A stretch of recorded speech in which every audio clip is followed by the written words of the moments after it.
Hi, and welcome to Should I Stay or Should I Go?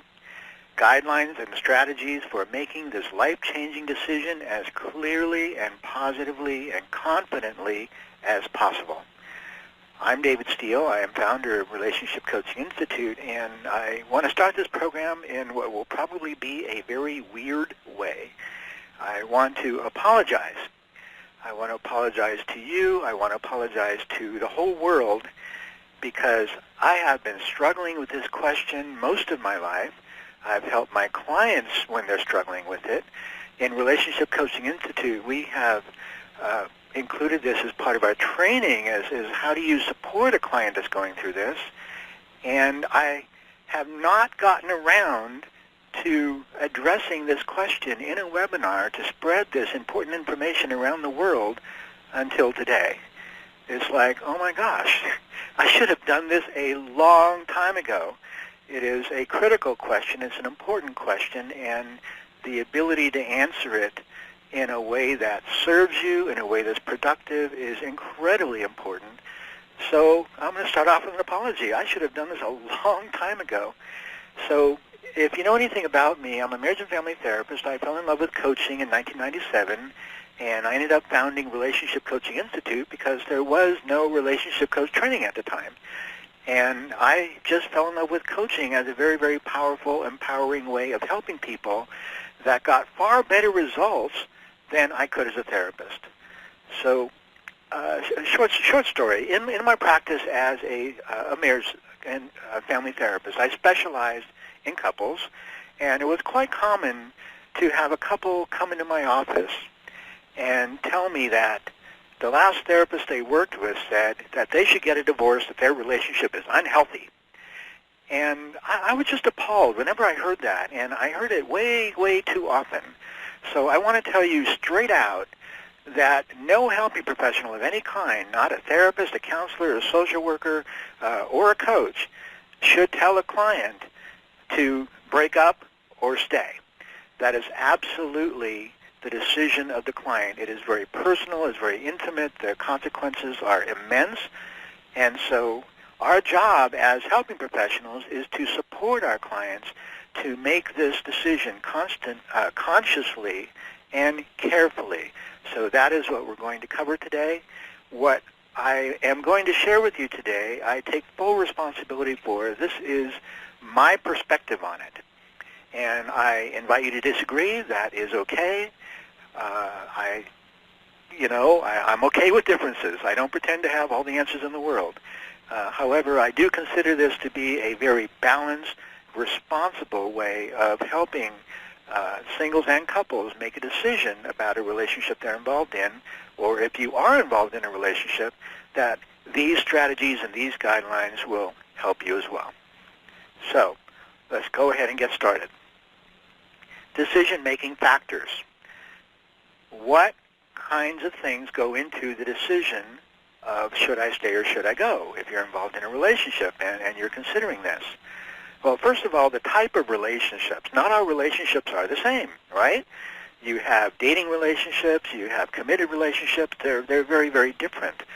So the decision-making process depends upon the type of relationship, and we will definitely cover that today. The impact of leaving, not just on you, but sometimes there's kids or family involved, and sometimes, there's a short-term impact and a long-term impact. So a choice you make today in the moment has long-term consequences.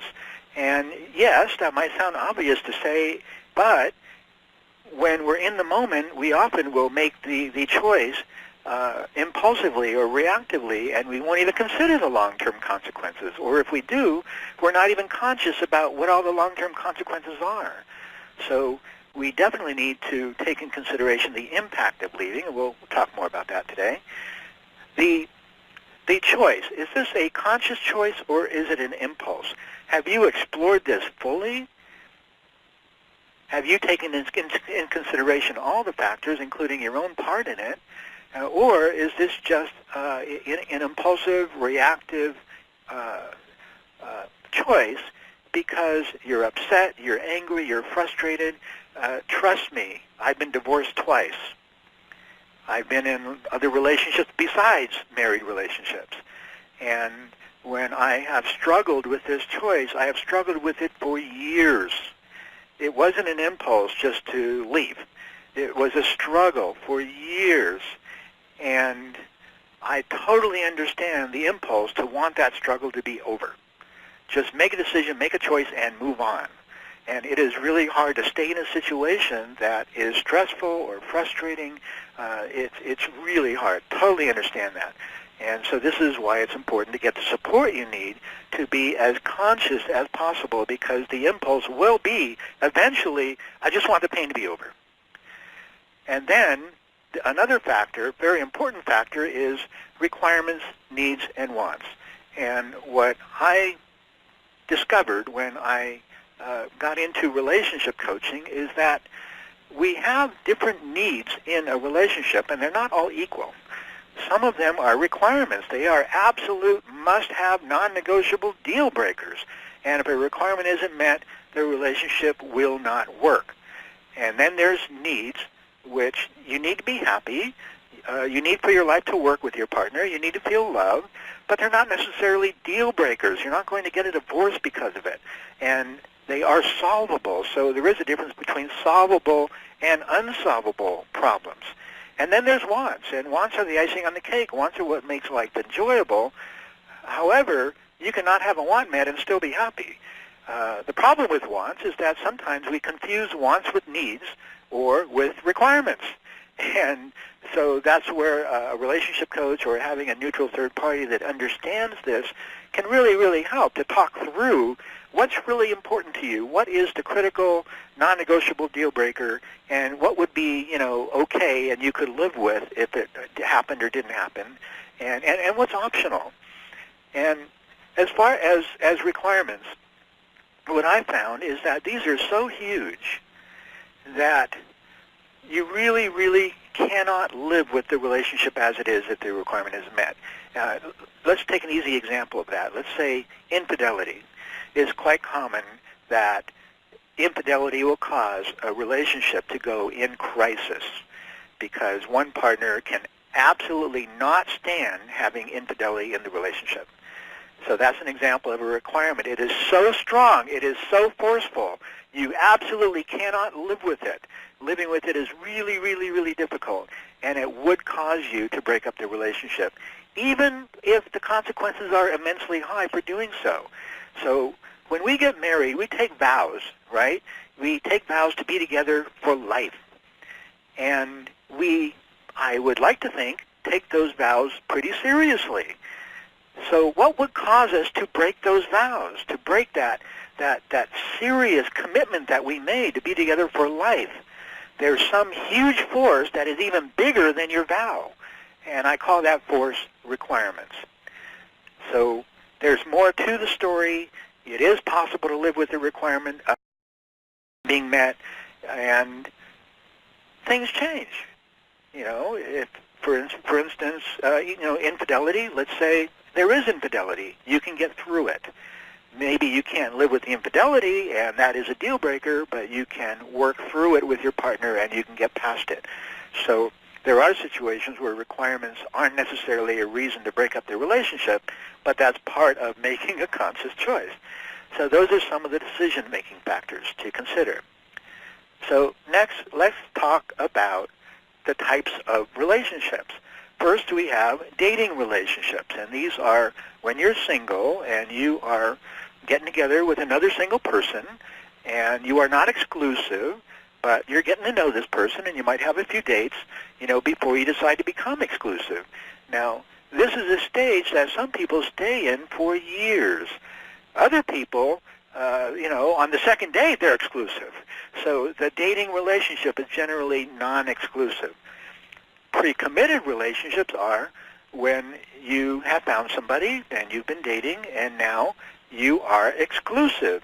Both of you are not dating anybody else anymore. You have now decided to be an exclusive couple, but you're not yet committed.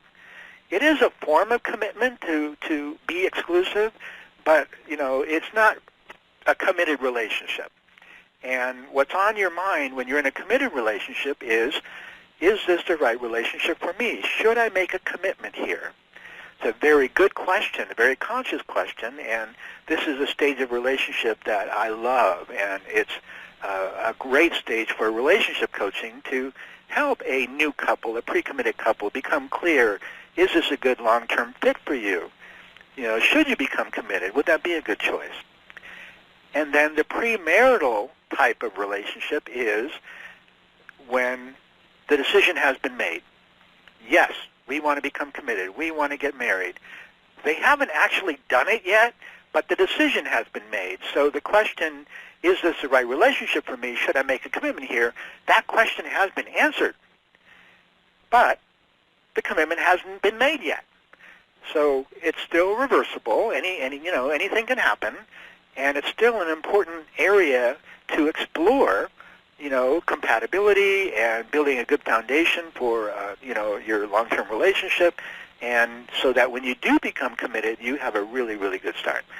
So the premarital stage is when you've already answered that question and you've decided to become committed, you just haven't taken the step yet. And, again, sometimes couples stay in this stage for a very long time. And then, of course, there are committed relationships. And in today's world, there are all sorts of alternative lifestyles and different kinds of relationships, and we want to honor and respect them all. But committed relationships are committed. And marriage is an obvious form of a committed relationship. It's a legally binding agreement. There are legal consequences. You have to go through a legal process to break it off. But also, you can make a commitment but not be legally married. And, for example, gay marriage, although that's changing real quick. So commitment is quite serious, and we will explore what that looks like and what it means. So I want to share with you that in my office as a marriage and family therapist, and then as a relationship coach, whenever a couple comes in and they are wanting to work with me and they are not married, they're not obviously committed, I would ask them, well, are you guys committed, or, what's the status of your relationship?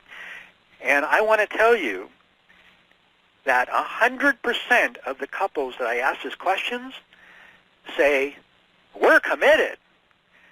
Now, it's quite understandable that if you're going to see a therapist or a coach as a couple, that is a statement that you are committed to your relationship and working on it. So that's absolutely wonderful. But as a coach and as somebody who is aware that there are different types of relationships and my approach is going to be different depending upon the type of relationship, then I need to know. And so I got a little rant for you that illustrates, the difference between committed and not quite committed relationships. So here's my rant. You are not in a committed relationship if your partner is not aware your relationship is committed. I have absolutely encountered this numerous times. One person's committed, the other one isn't. You are not in a committed relationship if you're wondering if this relationship is committed. So there's the attitude of commitment, and then there is the fact or behavior of commitment. And if you're wondering if this relationship is committed, then it's not a committed relationship. I'm sorry. You are not in a committed relationship if you and your partner have differences of opinion about the status of your relationship. I've encountered this numerous times. And I want to tell you a short story. When I became a relationship coach, I started attracting more and more singles and more, like new couples, dating couples. And I had one couple come into my office, and they sat down, and I can still picture them this day. The guy, he had like a Texas drawl, and he sat on my couch, and he leaned forward and said, "We've been dating for 3 months now, and we're real committed." And I loved his energy. He was so positive. He was so strong and forceful about it. Yeah, he really wanted this relationship to work. And then I looked at her, and she is shaking her head. And she said, well, he's committed. I'm not so sure. So here's a couple who have clear differences of opinion about the status of their relationship. You are not in a committed relationship if your friends and family have different perceptions about the status of your relationship. I mean, really, commitment is pretty unambiguous. If the people that know you the best aren't sure about what kind of relationship you're in, then it's probably not a committed relationship. You are not in a committed relationship if you and your partner have not acted to explicitly formalize your commitment in some way. A commitment is formal. Typically, it happens on a certain day, in a certain place, in front of witnesses. Now, it could be the two of you on top of a mountain in front of your God.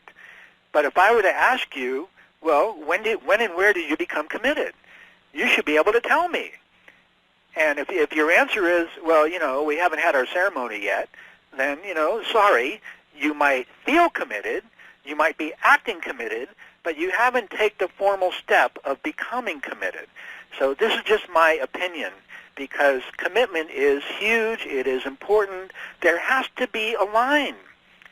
And so this is my line, that a commitment is a formal act. You can absolutely pinpoint the day, time, and place that it happened. You are not in a committed relationship if you are relying on verbal promises without a significant track record of them being kept. Now, I've worked with lots of couples where there's been lots of angst from one partner around what the other partner has done or not done. And if they're not in a committed relationship, then, it's almost like you're free to do whatever. You're your own person. And however, if one person is feeling that the relationship is committed and acting committed, but the other person isn't, then that creates a lot of problems. And here's another short story. I had a woman consult with me, and she had been with a guy for about a year, and it was pretty much a distance relationship. They would see each other on the weekend.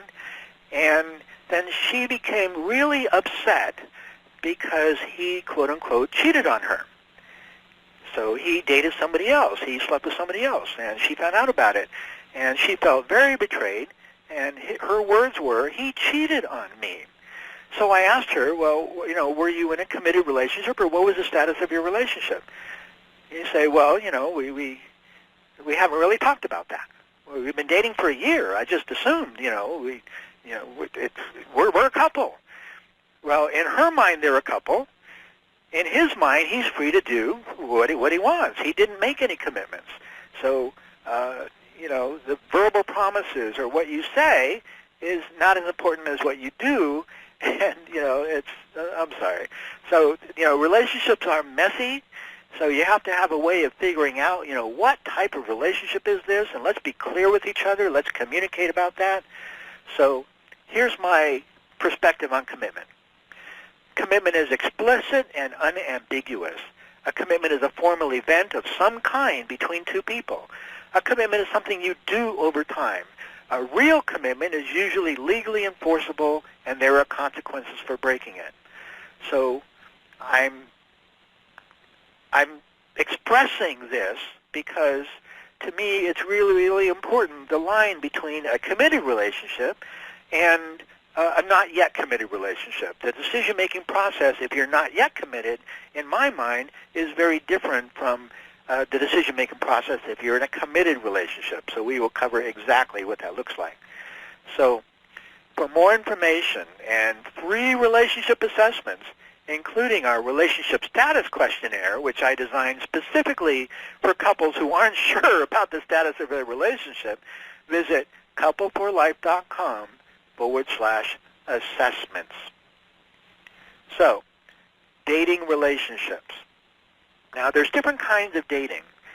There's at least two. There is recreational dating, which is dating for fun. And then there is what I call committed dating, which is the kind of dating you might do when you are seeking the love of your life. You don't want to just fool around. You don't just want to have fun. You don't want to be with somebody short term. You are seeking a committed relationship. So in my mind, those are two completely different journeys and decision-making processes. The kinds of people that you would choose to have fun with are not necessarily the kind of people that are good long-term choices for a committed relationship with. However, the problem is a lot of people, when they're not conscious of this, which is why I wrote the book, Conscious Dating, when they're not conscious of this, they tend to date and hang out with people they have fun with, and then that evolves into a longer-term, more committed relationship, and all of a sudden, the person they have fun with isn't fun anymore, and it is not a workable long-term relationship.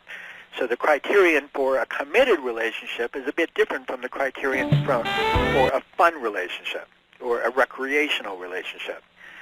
So partner selection tools when you are dating include, we already covered the important ones, requirements and needs and wants. So if you know what your requirements are, and you should, then you want to choose a partner that's aligned with all of them. Not some of them, not most of them, but all of them. Because remember, it's so important and so critical that if one requirement is missing, the relationship won't work. It's doomed. So you need to know what your requirements are, and you need to choose a partner that meets all of them. And there's more about that at ConsciousDating.com and in the Conscious Dating book, and it's what we do at Relationship Coaching Institute to train our coaches in how to work with singles so they become absolutely clear about who they are, what they want, what their requirements, needs, and wants are, so that they can go through the process of finding a partner that meets all that. And we work with them on what that process is. So I'd like to talk with you for a minute about screening in versus screening out. Now, screening is the process of determining, does this person meet my requirements? Are enough of my needs met that I could make a relationship work with this person? So you need to, you're not just going to jump into bed, or hopefully, and you're not going to jump into a relationship with just anybody. You need to have some criterion. So that's what the partner selection tools are for. And the process of screening in is when you are finding ways that a relationship could work with this person. So it's like, well, that didn't quite work, but I'm going to give them another chance. Or maybe they had a bad day. So you are finding reasons why a relationship could work. You're screening people in. You are reluctant to reject them. You want to give them a chance. And you're trying to be inclusive. You're trying to be a nice person. Screening out is the opposite, where you are using your partner selection tools to find a reason to say no. And so when you date and you're on, you're online looking at, internet matchmaking profiles, or when you're having coffee with somebody, you are looking for a reason to say no. The most immediate reasons are going to be your requirements. Other reasons involve chemistry, that thing that we can't really measure. It's either there or not there, but we can definitely feel it. And what I found in my, dating life is that screening out is by far the more effective and efficient. That, yes, it might be scary to say no to so many people so quickly, and you might feel like you're being a perfectionist or you're being unrealistic, but the reality is if you are clear about who you are and what you want, and you meet somebody and there is a very definite reason to say no, then say no. Because I'll tell you another thing I learned, which is whenever there's a red flag, in the beginning of the relationship, when you first meet somebody, often you will identify a red flag. And we're almost always aware of it. It's not like it sneaks up on us or we weren't aware of it. We knew about it. In every relationship that I've ever had that broke up, it broke up because of a red flag that I knew about at the very beginning. Now, maybe I'm weird. Maybe it's just me. Maybe that's not you. Maybe I don't think so. It's a very, very common experience. So screening out is a very, very effective way to, determine, is this a good long-term choice for me? And in order to get what you really want, you need to be able to say no to what you don't want. So you need to be available. You need to, seek the love of your life.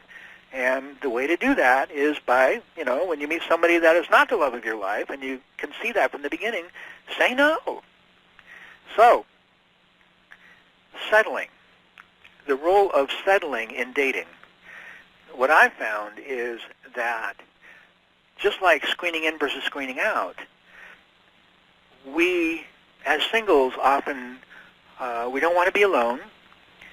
We have dreams. We have a vision of what we really want for our life, but part of us tells us that, that's not really going to happen. That's just a dream.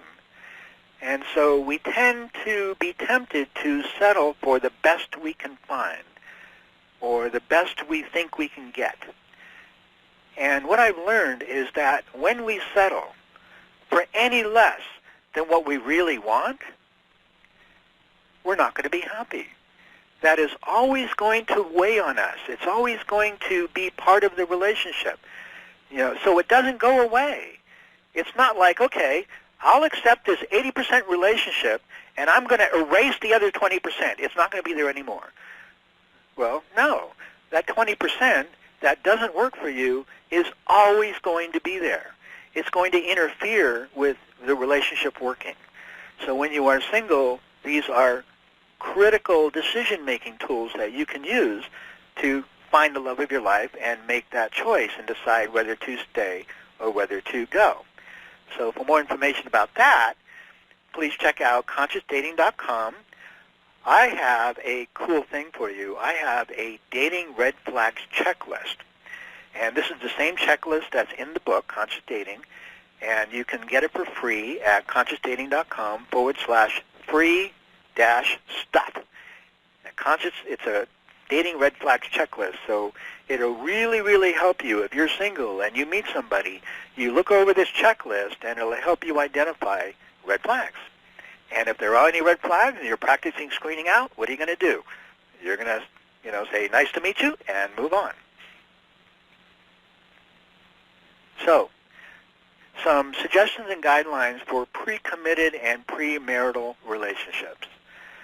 So, the decision-making tools of requirements, needs, and wants definitely fit here. Another part of that is your vision, and another is your purpose. So your vision is what you want for your life. It's this inner image that you're carrying around inside you. It's your dream that you want to make real. And it's your path that you're following to make that real. And you want to be with a partner that supports that and can be part of that. And so when you're in a relationship and everything seems to line up, make sure your vision lines up as well. And another aspect of it is purpose. So your purpose is your reason for living. It's your reason for being on this planet. It's what gives your life meaning. Now, your purpose might be to serve God, or your purpose might be to, have children and raise them and have a family and be a mom or a dad. Those are completely valid purposes, and you need to choose a partner, be with a partner that supports your purpose, that allows you to pursue your life purpose. So those are some examples of decision-making tools, the same kinds of decision-making tools that you would use when you are single and dating and choosing a partner, so choosing somebody to hang out with. You would continue to use those tools in your decision-making. Is this the right relationship for me? And the decision before you're committed of should I stay or should I go, my bias, now this is just me, you might disagree. My bias is if it's not a good long-term fit, if it's not going to support your vision, your purpose, your requirements, needs, and wants, then, say no. Walk away. It's the relationship, although you're attached, although you might even be in love, the relationship is very real. Breaking up is hard to do. But avoiding the pain of breaking up is not a reason to continue a relationship that it's going to end up doomed anyway. It's harder to break it up later when you're committed. It's far easier to break it up earlier. Now, as a relationship coach, I've had the privilege of working with pre-committed and premarital couples. And sometimes they're clear that this is the right relationship. Yes, let's become committed. Let's get married and live happily ever after. And that is wonderful when you can do so with such clarity and confidence. And on the other hand, I've worked with couples and they've come to the decision Not because I told them, but because I led them through the decision-making process. You know what? This is not a good long-term choice. I love you. I'm in love with you. I really, really want this relationship to work, but I can see that it's not going to work, and that is heart-rending, and I'm really sad about that. But to honor you and who you are and what you really want, and for me to get what I really want out of my life, we have to break up. And as a relationship coach, it is such an honor to be part of that process and to help them get closure and to help them say goodbye, in a very honoring, positive way. Because in order to get what you really want, you must say no to what you don't want. But that's very different with committed relationship. But we're not talking about committed relationship. We're talking about pre-committed and premarital relationships. So the concept of evolve versus push versus twist. When you allow a relationship to be what it is, to evolve as it is, normally, naturally, then you get to make a conscious decision based on what is. I am guilty of pushing a relationship, of wanting to be further than it is, of wanting to make it work. And I have personally experienced that that's dangerous. It doesn't work very well when you push a relationship. And twisting is trying to twist a relationship into something that is not. So, for example, I recall a couple who came into my office as a marriage and family therapist, and they appeared to be in love, and they appeared to really want their relationship to work, and it turns out that they were both having an affair with each other. They were both married to other people, and they fell in love, and they came to me as a couples therapist.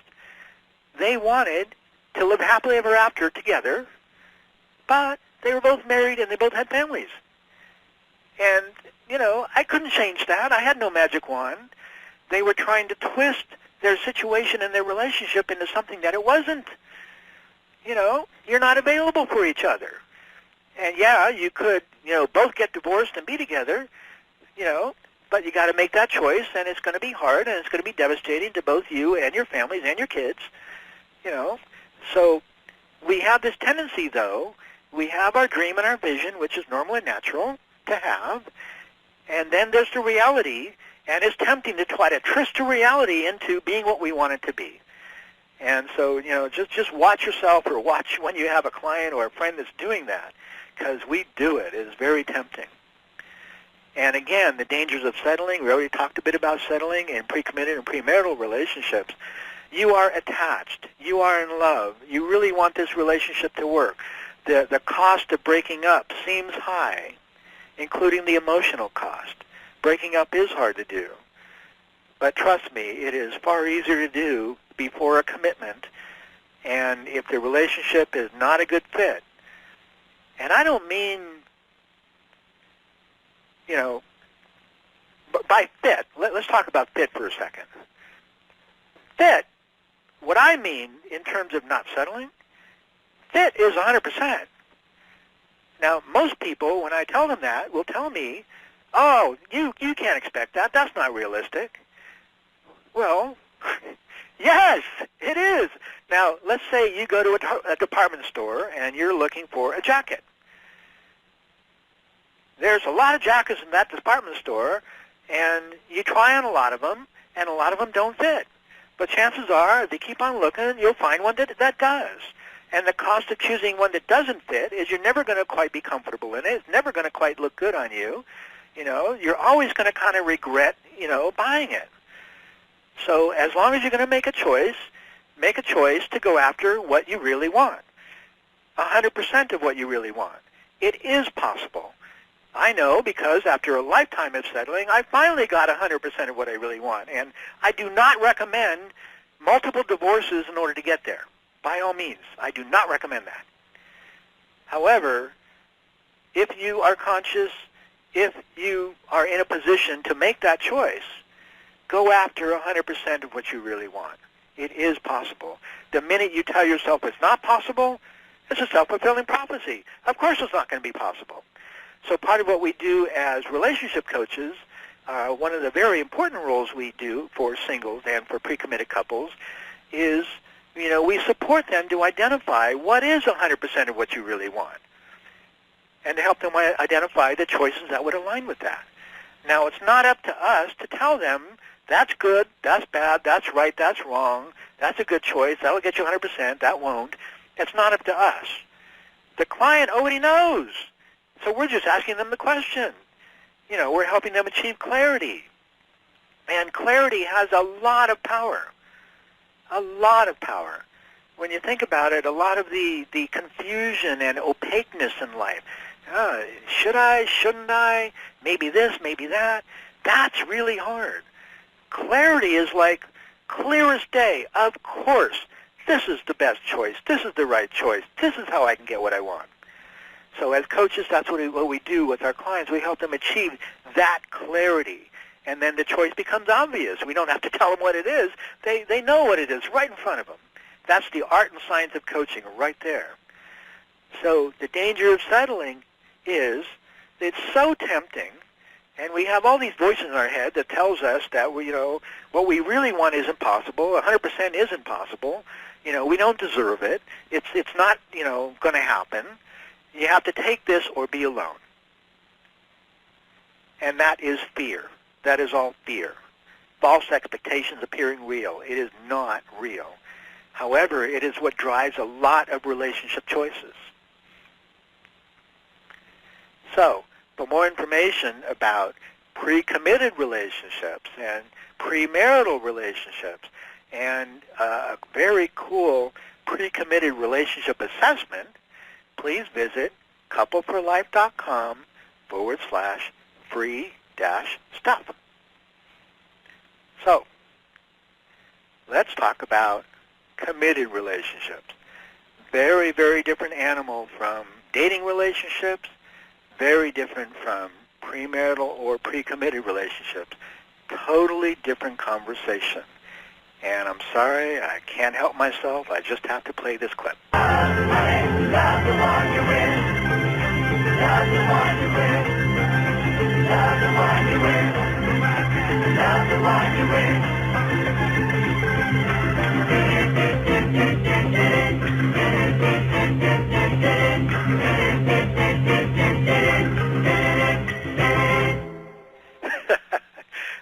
Sorry about that. It pretty much sums up committed relationships. The answer to should you stay or should you go probably is love the one you're with. And I'm going to explain exactly why. However, I will cover very, very clear guidelines for when you should break a committed relationship up. So it's not that I'm saying you should not ever, ever, ever break a committed relationship up, but the bias, the commitment of making a committed relationship work is so important that you break it up as a last resort. That's very different from screening out, which is you find a reason to say no and you break it off as soon as possible so you can go on to find what you really want. If you're in a committed relationship, breaking that commitment is a last resort. And so let's talk about why. First of all, do you know what the benefits of a committed relationship are? I mean, we seem to be driven to make commitments. Most people tend to seek a committed relationship, not hang out in a relationship kind of laissez-faire forever. Most people want commitment. We have a drive towards commitment. And why? What are the benefits of committed relationships? So first, this is my favorite one, regular, safe, good sex. Committed monogamous partners have more and better sex than singles and non-committed partners. Second, companionship. We're social beings. We're comforted by closeness. Married people are healthier, happier, and live longer than singles. Third, intimacy. Emotional closeness and love and trust and mutual support. It builds and improves over time in a committed relationship. It's much more difficult to achieve in quality and quantity outside of a committed relationship. Sure, you can be friends, you can support each other, you can even experience intimacy, but there's something about a committed relationship in which really you can really build that and evolve that over time far beyond what you can in a non-committed relationship. So fourth, family. Both children and adults seem to thrive in an environment of stable, long-term, multi-generational relationships. Fifth, economics. Committed couples are financially more successful than singles or non-committed couples. And given that economics is how you survive, it's how you pay your bills, it's how you eat and have shelter and provide security for your future and your family, it's no small thing. Six, community. Extended family and neighbors and churches and other forms of networks of supportive relationships thrive on the stability of committed relationships. Seven, mental, emotional, physical health. The research shows that married adults live longer and have fewer mental, emotional problems when they are in committed relationships. That's just the facts. That's just the research results. So let's talk about some research results on happiness and divorce. First, 2/3 of unhappily married spouses who stayed married reported their marriages were happy 5 years later. This is a study that I read about in the book The Case for Marriage by Linda Waite and Maggie Gallagher. And this one fact, this one research finding blew me away. I wish I knew this when I was a marriage and family therapist. Because if I were able to give my couples hope, you know what? Stick it out. And the odds are 2 out of 3 that in 5 years you'll be happy. That's what this research result means. That 2/3 of unhappily married spouses who stayed married reported their marriage was happy 5 years later. The most unhappy marriages reported the most dramatic results. Among those who rated their marriages very, very unhappy, almost 8 out of 10 who avoided divorce were happily married 5 years later. And in the book, they call this the marital endurance ethic. What a great name, marital endurance ethic. You stick it out, and things change. Things will get better. There's a light at the end of the tunnel. There's a rainbow at the end of the rain. And when you are in a relationship and you are stressed, you are frustrated, you are in despair, remember, things change. Things will not be like this forever. So that's important information. Next, unhappily married adults who divorced were no happier than unhappily married adults who stayed married. So, okay, if this is true, and research shows you divorce, you're not going to be any happier than if you stay married. Well, might as well stay married. Consequences are a lot less. The cost is a lot less. And there's 2/3 chance you stick it out 5 years and you'll be happy later. Next, unhappy spouses who had divorced and remarried were no happier on average than those who stayed married. And this is, when we divorce, we expect that we're going to be happier. We're unhappy, we divorce, we expect, and we want to be happier. And the research is showing that is just not true. That doesn't happen. Next, many happily married spouses have extended periods of marital unhappiness, often for serious reasons like alcoholism, infidelity, verbal abuse, emotional neglect, depression, illness, and work reversals, meaning unemployment.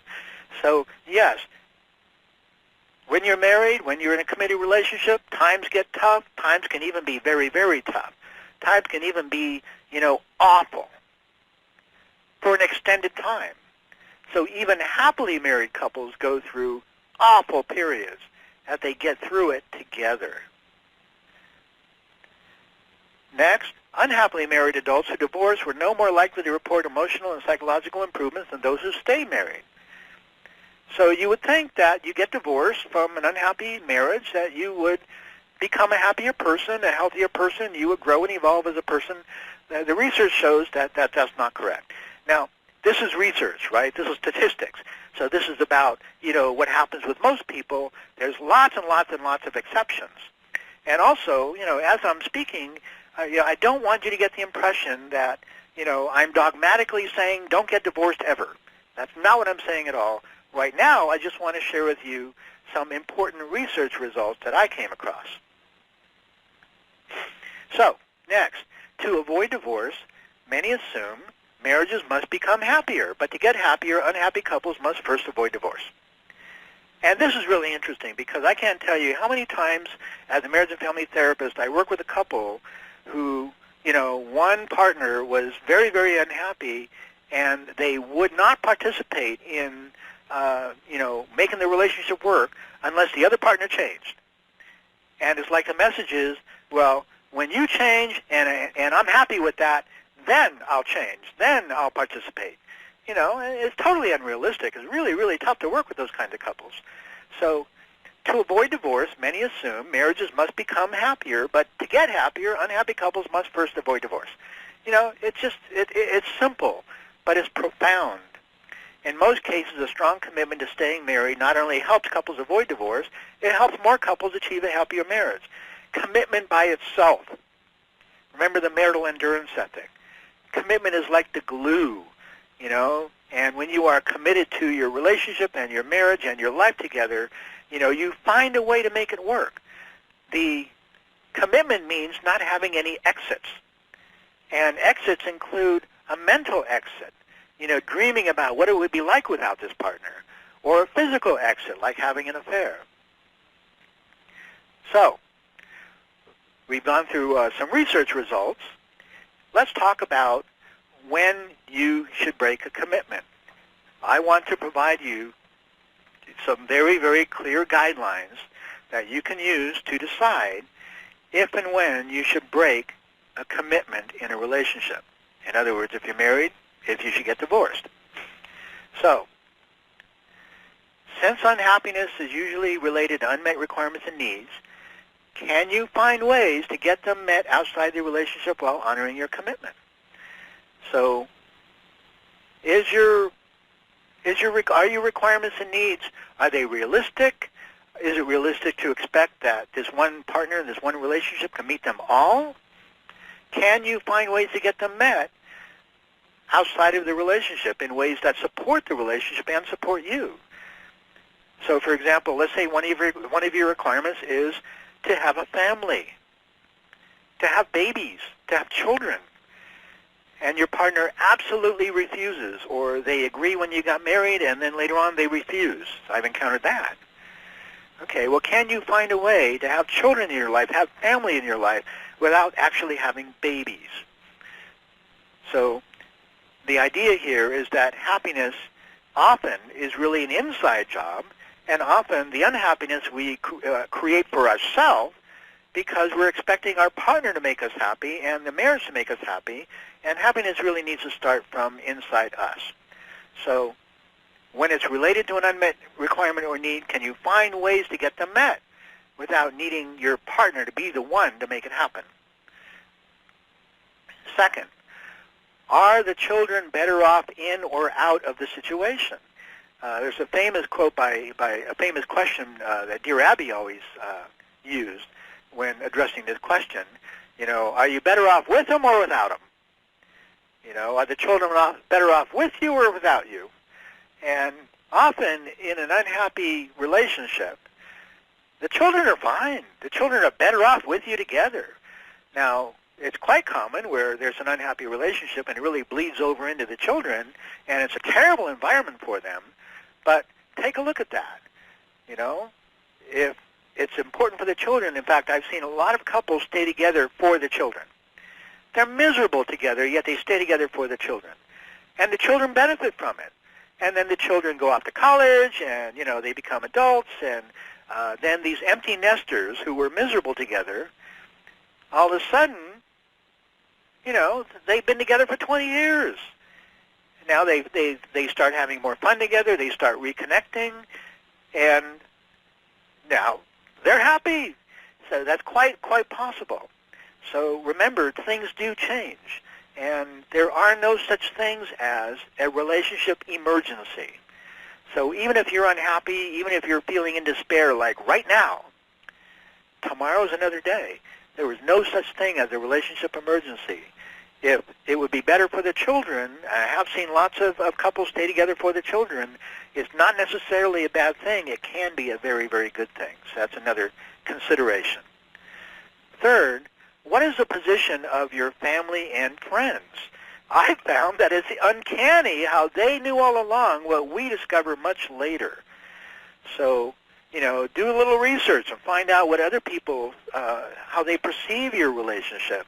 Oftentimes, they might give you feedback like, you know what, she is the best thing that ever happened to you. Don't let her go. Or, he is just sucking you dry. I saw that from the beginning. You guys, you are not good together. So it doesn't mean that you should actually, take their advice. But it does mean that, looking in the mirror and looking at your situation through other people's eyes can be very important information. Fourth, are you really taking full responsibility? Now, you need to take responsibility for yourself, your life, your happiness, your choices, your thoughts, your feelings, your wants, and your needs. And if you are resentful, if you're blaming your partner in any way, then you're not taking full responsibility. You're giving your partner away. You're being reactive to what your partner says and does. So as adults, we should take full personal responsibility for our life.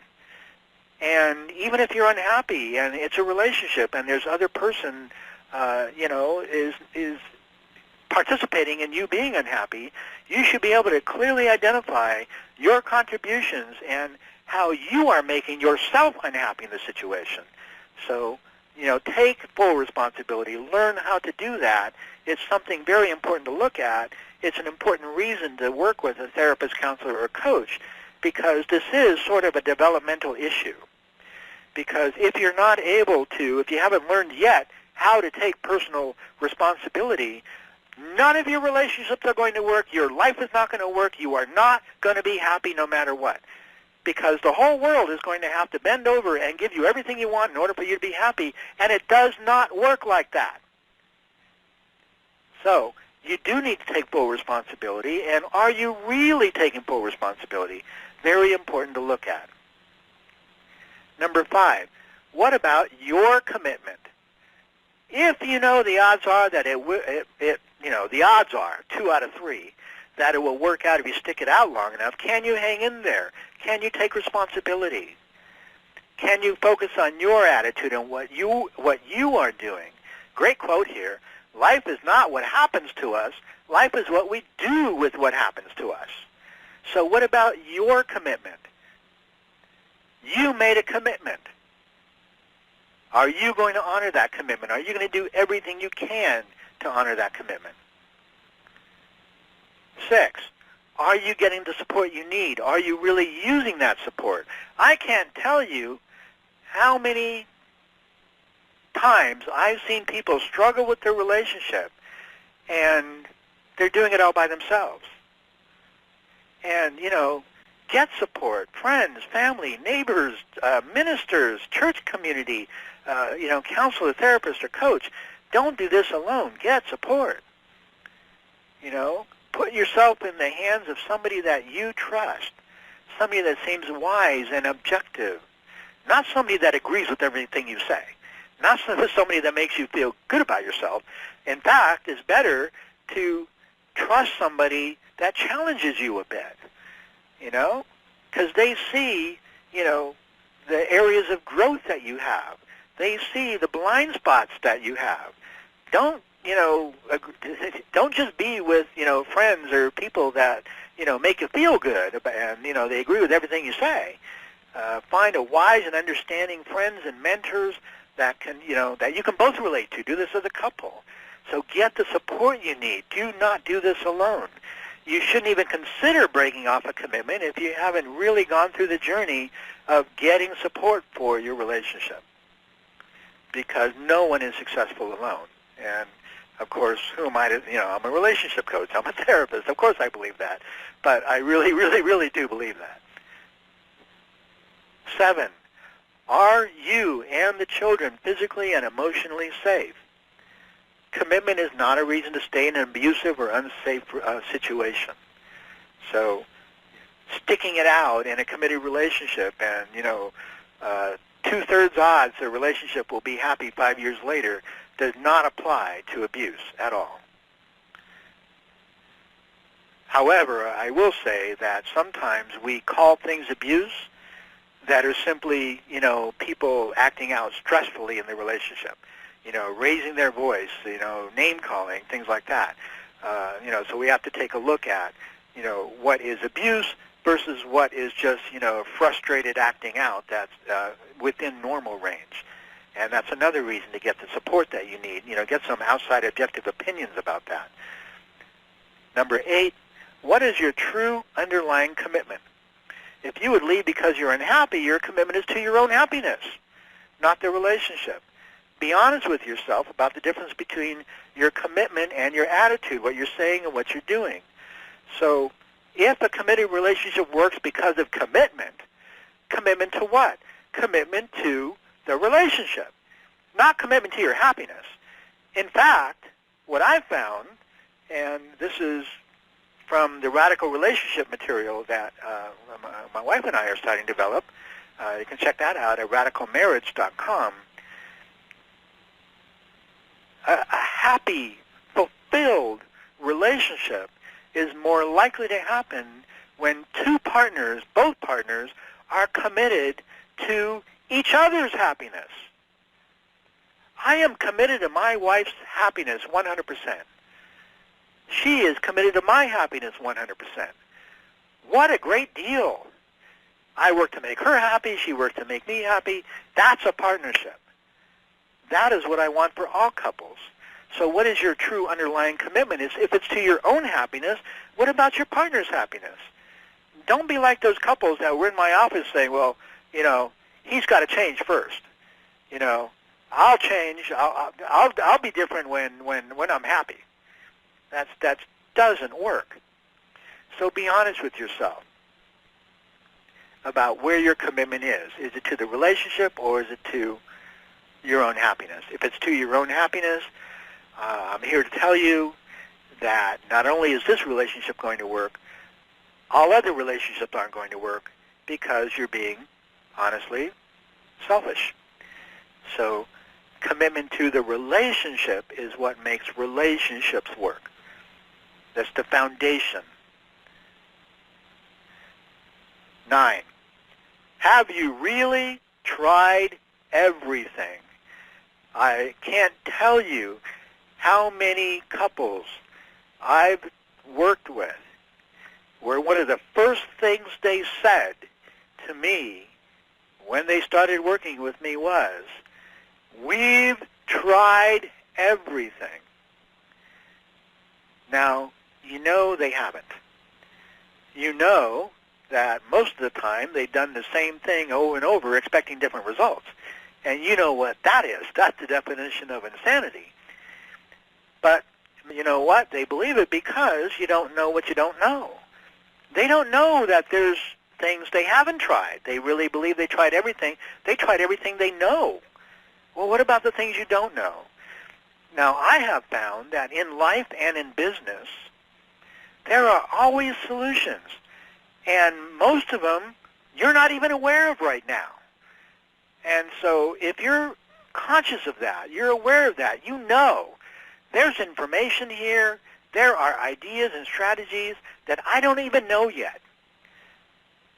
What you can do is you can search for them, you can explore, you can be open to them, you can brainstorm. Seek and ye shall find. So this is really cool, where you don't have to have the answer. You can stay in the question. So instead of, why is this relationship not working? How can I make this relationship work? I don't know. I tried everything. Stay in that question. How can I make this relationship work? How can this relationship work? I don't know. I'm going to read books. I'm going to talk to counselors and therapists. I'm going to go to workshops. I'm going to explore. And answers are going to come because you're open. Staying in the question means that you're open to the solutions. So this is a very, very cool approach to life and to business and to relationships. You don't need to know all the answers.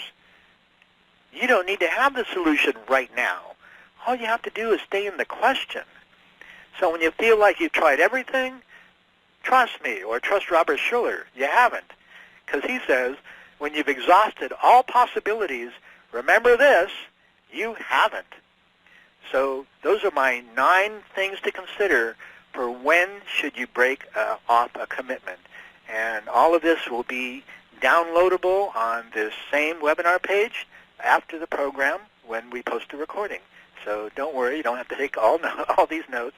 I have some resources for you, all of them, consciousdating.com for singles, coupleforlife.com for couples, radicalmarriage.com for radical relationships.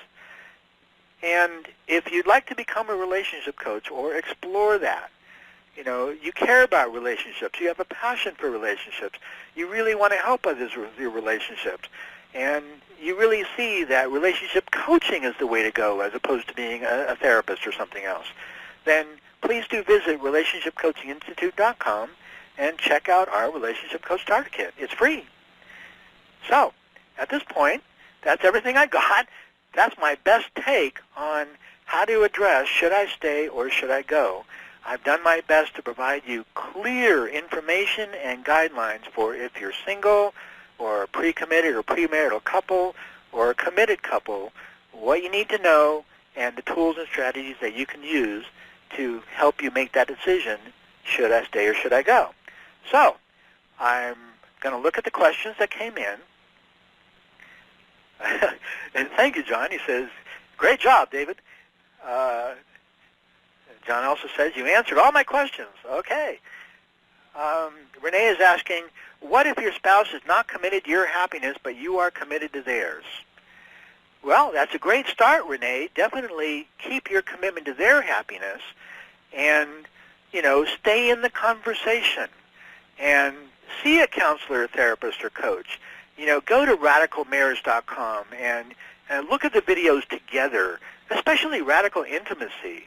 Intimacy, we want to love and be loved in a relationship. I mean, that's why we're here. That's important to us. It's not just about, having dinner together or paying the bills together or convenience or even sex. It's about intimacy. So there's a program that Darlene and I did on radical intimacy that I'm very, very proud of. And even your husband, who doesn't seem to be committed to your happiness, I guarantee you that you watch this video, you talk about the strategies, you practice the strategies, that, that'll shift. So it's a journey. There are steps to go through. There's learnings to go through. Sometimes to change an attitude, you need to look in the mirror, identify the attitude, and choose a different attitude. Sometimes to change an attitude, you need new information. Sometimes to change an attitude, you need inspiration or an example or a role model. And sometimes to change an attitude, you just need a strategy. You need something different to do, and then when you do it, your reality will be different and your reality will change. So with guys, that often works very, very well. So don't try to change their mind. Don't try to change their feelings. But focus on strategies and doing stuff differently, and you'd be amazed at how their feelings and their attitudes will change. So please do check that out, radicalmarriage.com, especially the radical intimacy video and all the strategies in that, which is free, no charge. David, you sounded very energized and intense about this topic. Yes, I'm passionate about this topic. Yes, there will be a recording after the program. It will be available on this same website that you're on right now. Let's see. So even if you've chosen wrong and settled for someone, if you're married, then you should just love the one you're with. Well, yes, kind of. What I'm saying is, use those 9 strategies, do everything you can Because chances are you made this choice and you made this commitment for a reason. And so if nothing else, there's learning to be gotten out of it. Unchoosing the relationship, getting into another relationship, isn't necessarily going to change anything unless you do everything you can in this committed relationship. You know, it's a karma thing, or, you know, there's something going on here where if you just jump from an unhappy relationship into another relationship, what I've found is it's not going to make you any happier. And the research results that I shared with you bear that out. So in my mind, if you're in a committed relationship, like you're married, you should do everything you can and give it all the time in the world that it needs. You know, when I got divorced, I didn't get divorced because I was unhappy. I ended up getting divorced after, you know, my first marriage was 10 years. My second marriage was 8 years, but we were together for 10, 11 years. I struggled with the choice. We struggled with the situation for years before making the decision. And so it's not something to take lightly. It is a last resort. And I'm not saying don't do it. I'm saying go through the journey, do everything you can, try the strategies that I shared here, you know, take in consideration the guidelines that I shared about should I stay or should I go, and get a divorce or break up if you're in a committed relationship as a last resort after you truly have tried everything.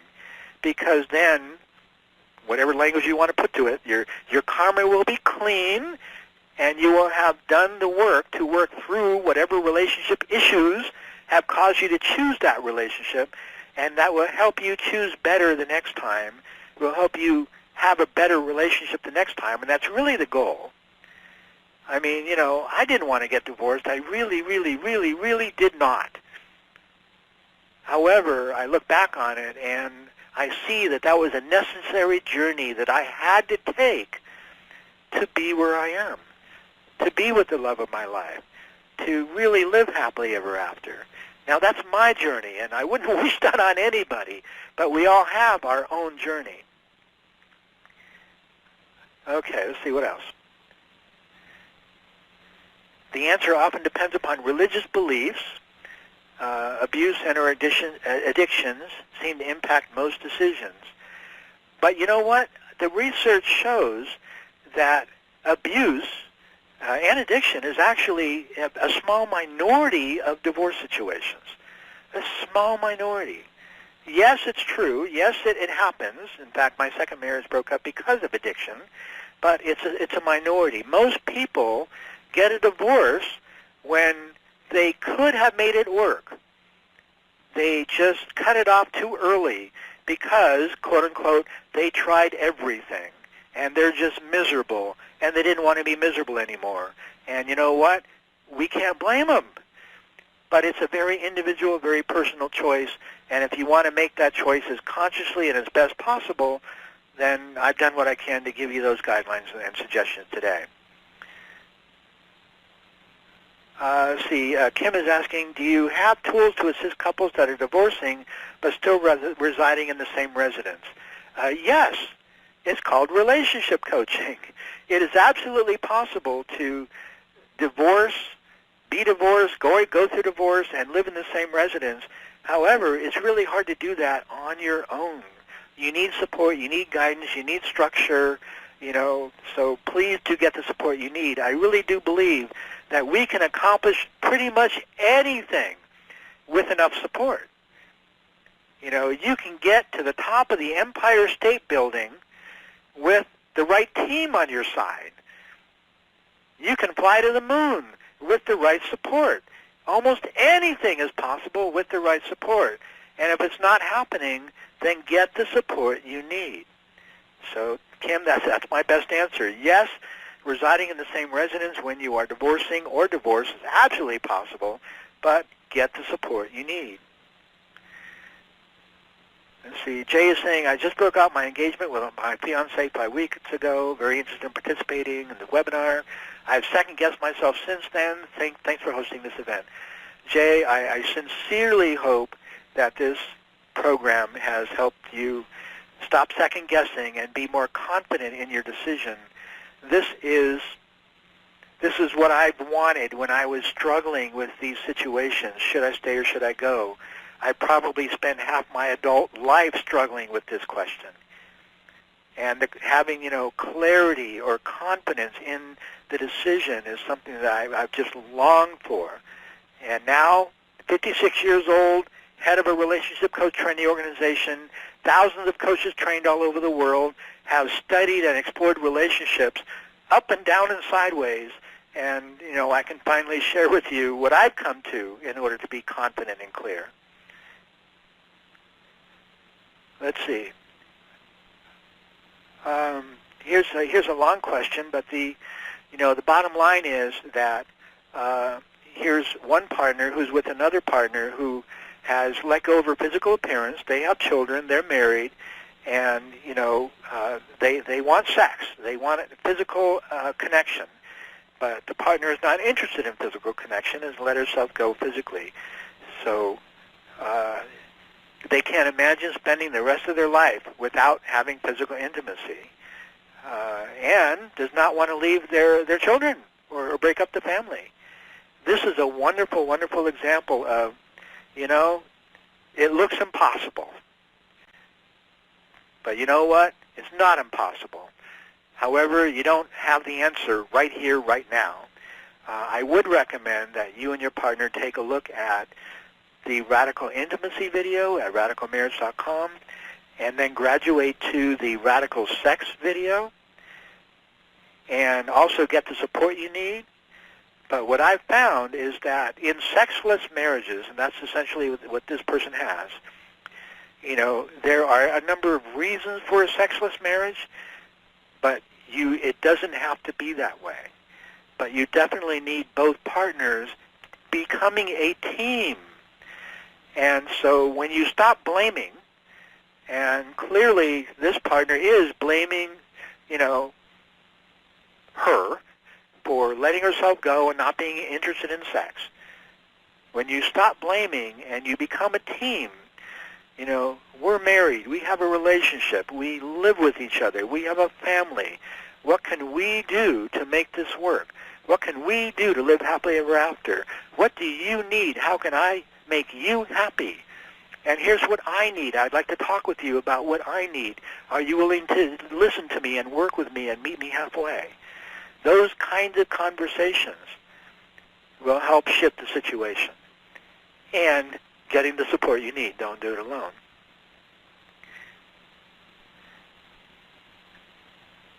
Let's see. Kylie is sharing a great quote, and it says, "From now on, my aim will not be to search for someone who will please me, but to please the one I have chosen." That's from Andre Moreau, The Art of Being Happily Married, 1953. Thank you, Kylie. Thank you very much. That's a great quote.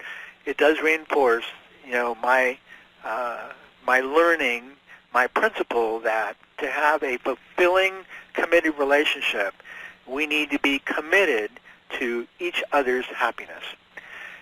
And we've been together for an hour and 15 minutes. Those are all the questions that have come in so far. I thank you very, very much for coming today, for sharing this time with me. This has been a very important program that I've wanted to do, I needed to do, I should have done a long time ago. And I hope this has been helpful for you, for your own life, for people that you care about.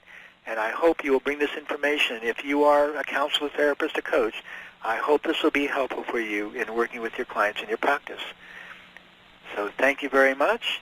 And if you are interested in more information, please do check out ConsciousDating.com for singles, CoupleForLife.com for couples.